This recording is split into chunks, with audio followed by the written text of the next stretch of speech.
Yeah, so anyway, and then I says to Marty, I says, wait, are we recording? Oh my gosh, I did not know we were recording. I'm sorry. I was trying to get to know the cat better. Um, he's a little standoffish. Yeah, definitely a little standoffish. Hey, hey cat. Hey cat. Cat. Cat. Nope. No response.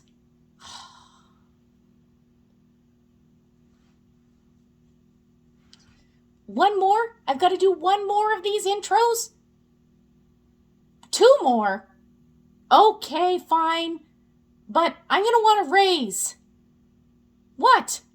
I get raises. Well, this is kind of like a one-time gig. I get that, but it's going to lead to big things. I was Snake of the Year, I'll have you know. I received an award at a big gala event in New York City. That's right. I had to dress up. I wore my best scarf.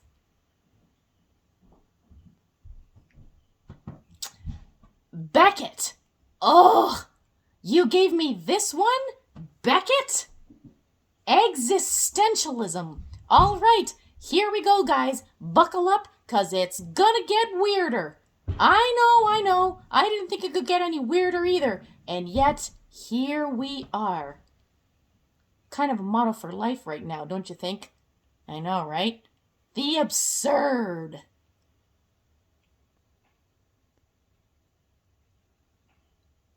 And so, well, the absurd is kind of like things that don't make sense. Like talking snakes. Wait, that makes sense. What do you mean talking snakes?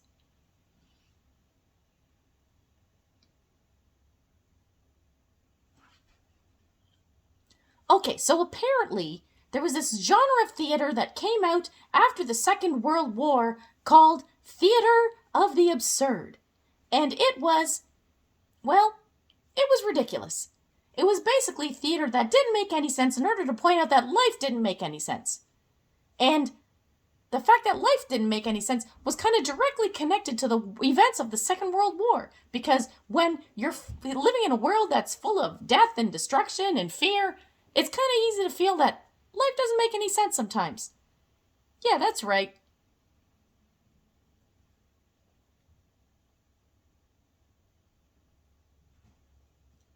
So, waiting for Godot. Basically, there's two guys stuck in a void with a tree, and that's about it. And they're waiting for this guy named Godot. Spoiler alert, he never comes. He never shows up. Rude, am I right? So rude. He should be fired. If I was in charge, that Godot man, he'd be gone. How rude. Anyway, so they're waiting in this place for this Godot guy, and they're obviously friends, and they kind of hang out and they talk, and they look in hats and talk about shoes, and yeah, basically that's the play. The whole play is them sitting there waiting, having witty banter back and forth. Oh ho ho, oh ho ho. It's actually pretty good.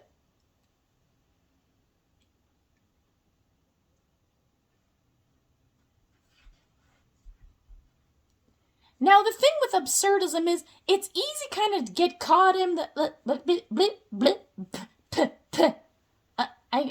I'm sorry, I'm tripping over my own tongue.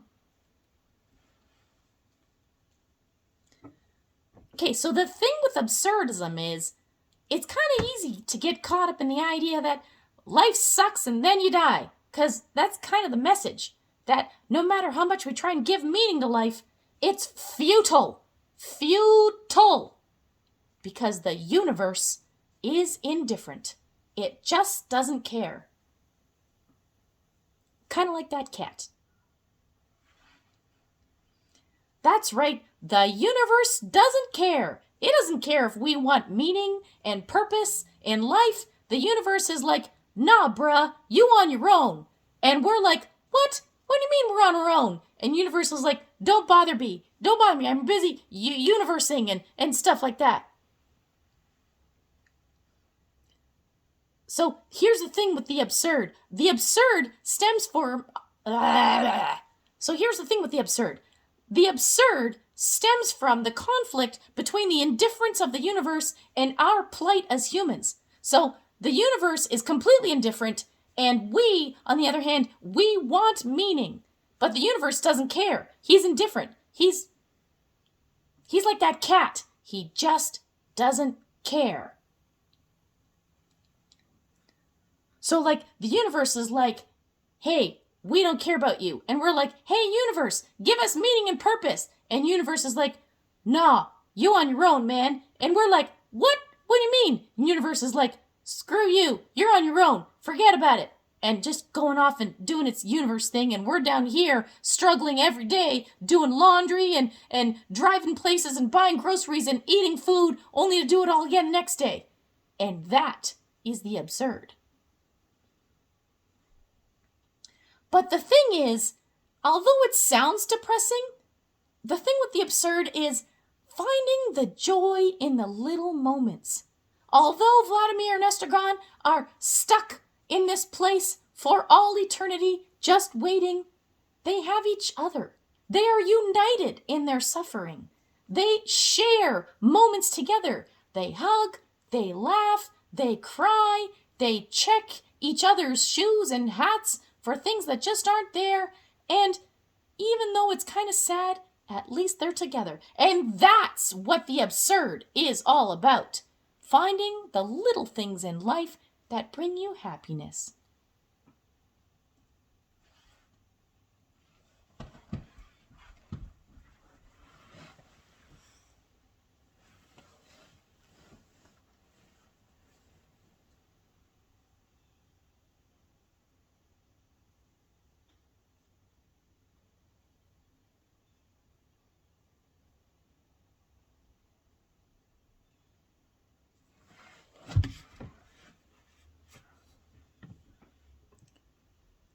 So maybe the only thing that brings your life meaning is sitting by a window, staring outside, knowing you'll never get out there.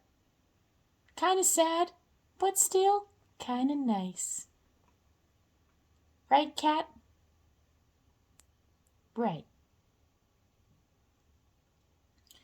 And so I give you Theater of the Absurd.